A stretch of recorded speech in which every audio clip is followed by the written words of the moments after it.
I think one of the things we try to do in our workshops is also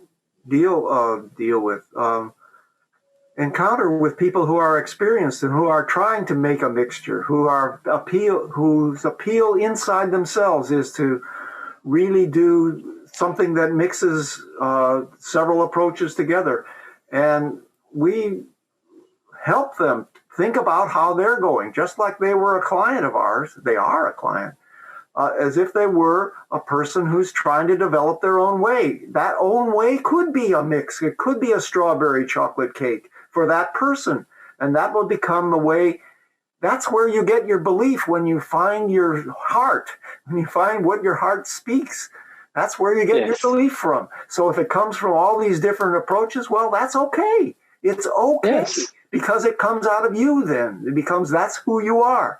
When you're coming to people with basically who you are, however that who is, you are able to make a more effective relationship with them. And that's what we're trying to do. Get an effective relationship with you and your client.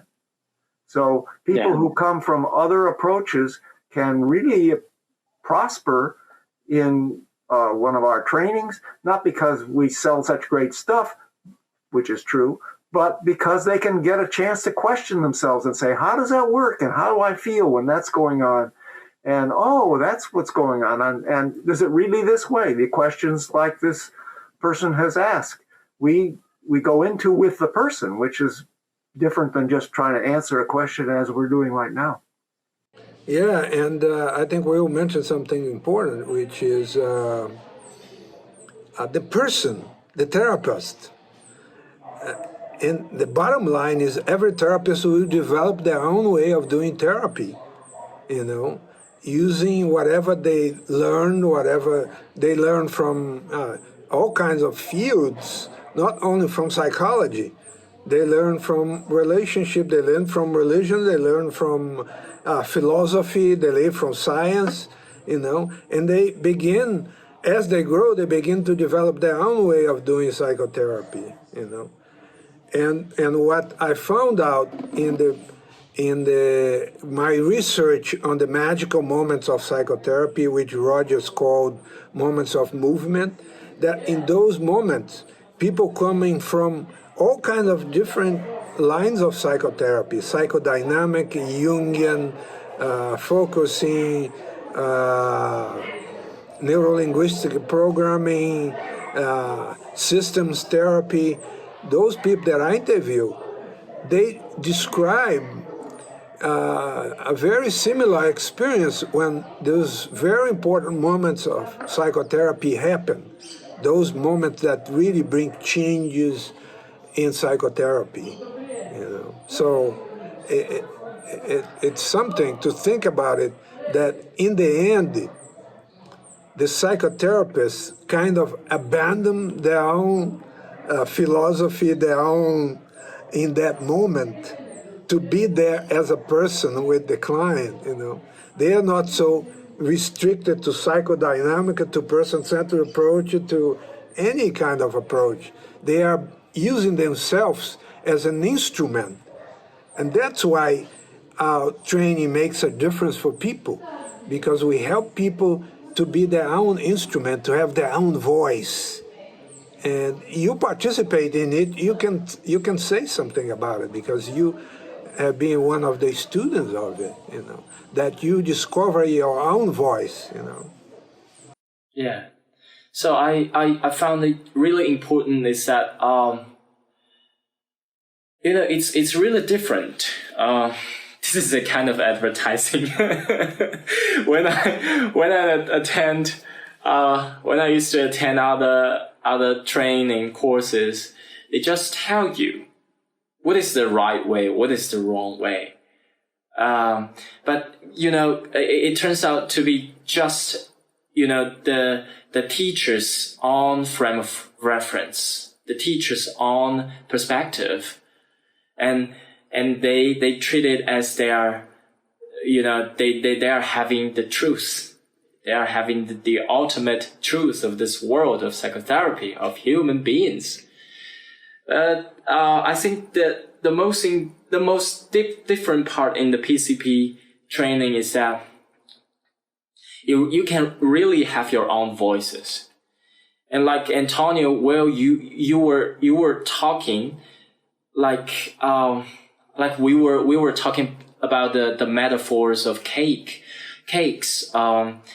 Antonio, you said that it's my own view, it's my own experience.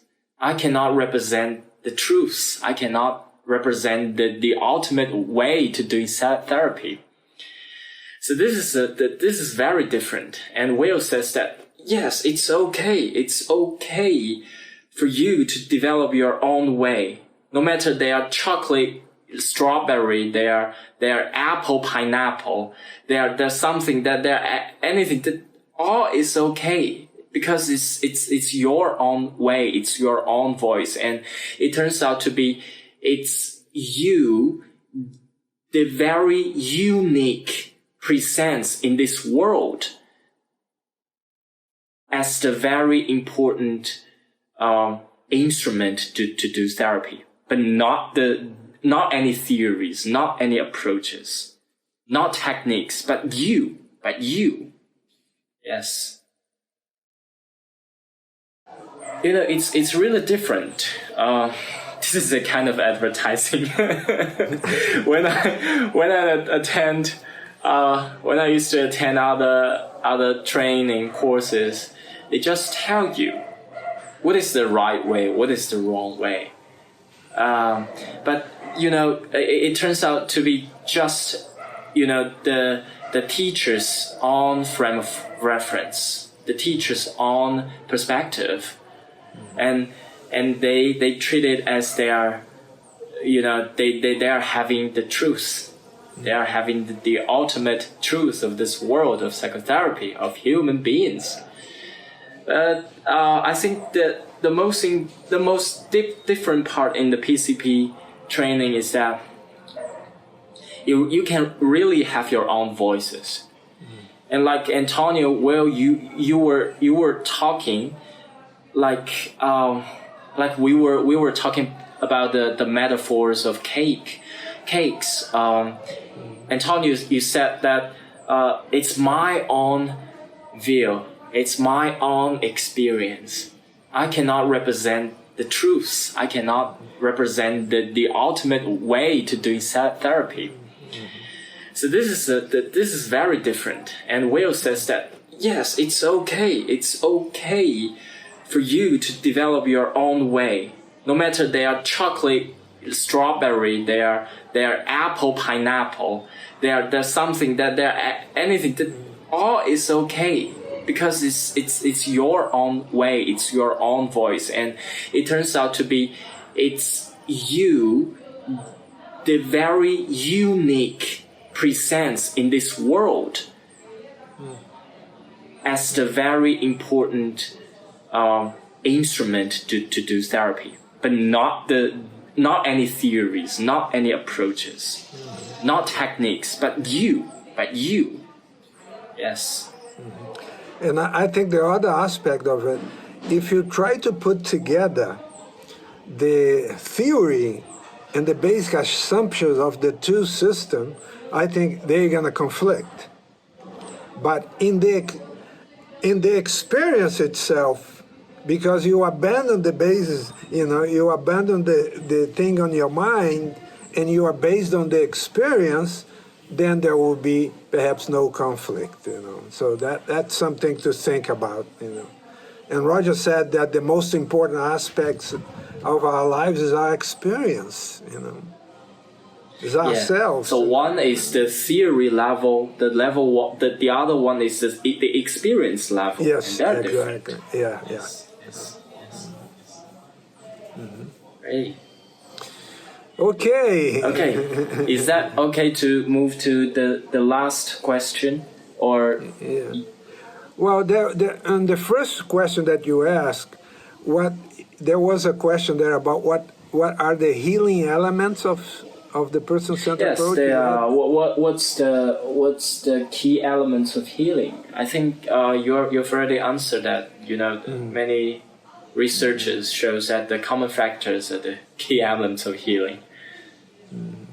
Yeah, I think we can review that in the sense that the conditions are one of the key elements. To be genuine, congruent, transparent, to be accepting unconditionally the other person, to be empathic, And the person of the therapist is another aspect of it, And how well I can really trust the client, and how well the client can trust me, and how we can build such a strong connection and being together, or leaving something in the moment, even if we're not going forward, but just being present there. So presence is another aspect of healing. How much I can be present for that relationship, for that moment in psychotherapy. So the quality of the presence, it's basic, the quality of my presence there, so that my mind is not somewhere else, is not. Roger talked about that one thing that he liked about therapy is that he was of one mind in therapy. He was really focused, and his mind is completely there present, is not someone else. And he was not internally divided, oh, I have to travel tomorrow, oh, I have to do this after the therapy. No, he was completely there. He said that the most important thing of psychotherapy is that he felt he was in one piece only in therapy. Yeah. Okay, then let's see the last question, and that will be the last part of our today's meeting. 张春香也是名咨询师，大概也是动力学方向的。他问，在什么时候要帮助来访，要提建议，要用主动的姿态，什么时候又应该全然尊重来访的任何决定？如果遇到一些功能水平很低的来访，他们在做一些看起来不太靠谱的决定，比如出轨，咨询师是要主动建议，更主动干预这件事情，还是尊重来访者有能力决定自己的人生？怎么平衡这二者？ When is it important to help the client, to make suggestions, to take a proactive stance? And when is it important to fully respect any decisions the client makes? If you encounter a low-functioning client who is making some seemingly unsound decisions, such as cheating, should the counselor be proactive in advising and intervening in the matter, or should he or she respect the client's ability to make decisions about his or her own life? And how do you balance these two? I think we came to the same point of is the person, the therapist. That's why we're saying we are addressing in the person-centered therapy training, we are addressing the person, the therapist. He has to grow himself, he has to develop, that he will make that decision. We cannot tell them if they should do this or should do that. In that moment, if he gets the proper training as we think we do, then he will be able to decide himself, if it's a moment that he should intervene or not. In that way, he think he wants to intervene. It's not us that. It's not the person-centered approach is going to tell him, oh, you should do this, you should do that. No. Then we were repeating this. Then we will be repeating the same pattern over and over again. That we don't trust our trainees, so that they can make the best decision. So we trust the client, and in the meantime, we trust our trainees. We trust every psychotherapist. Trust them. Trust Zhang Chunxiang can at that particular moment make the decision for herself. Yes. So it's not person-centered or humanistic or any approaches tell you how to balance it. It's about we are trusting yourself. You can do that balance. And we believe in our training that if you grow enough, get more experience, get more training, get more understanding what the nature of psychotherapy is, the nature of the relationship with other people, that you're going to be able to make those decisions and perhaps be right on in helping that other person. Will, do you have any? I'm thinking of the person who asked the question, and this is how I understood their question. Their question was something like, can I make suggestions when I think things are going wrong? Should I step in and stop things I think are going badly for the person? Or do I always have to respect the client's decisions? And so I'm trying to show you right now while I'm asking the question back to you. This is how I understand your question. Do you think there are differences between suggestions and proactive actions and respecting your decisions? Are there differences for you? What are those differences? How does it feel to you when I don't respect your decisions and say you have to do this? Or I have to report you because you've done that. How does it feel to you when I say that? Because you've asked this question, I now have to write it down and send it to my supervisor or whatever I have to do. Whatever I have to do. And that's what I'm trying to get to. Where is it for you? The question, where does it come from? As if we have an answer for you. You have the answer for you. But we're trying to be with you as you find your answer. So how can I be with you? When you're looking, you think there's some sort of balance between when you should intervene and when you should sit back. Okay, let's look at that balance. If you think it's called balance, let's talk about balance. What does it mean to be balanced? These are the kinds of ways I would like to speak with the person who wrote the questions, and help them understand for themselves what those things mean to them, and particularly in the instance when they're trying to be with another person, and each person is going to be different. So there's no rule. Now you have to do it. Now don't do it. We don't have those kinds of rules. We have what's it feel like in you in this particular moment with that particular client. So right now, what I'm feeling is the questioner. I'm feeling I'd like to explore more with the questioner about that question. And I'm unable to, of course, because that person isn't with us. But I'm trying to approach them. This is how I would approach you with that question, which is, what is balance to you? What kind of intervention do you want to make? Because there's no general rule. There's a rule for the situation. Well, maybe next time we can invite one or two of them to here, and that can be more interesting. Mm-hmm.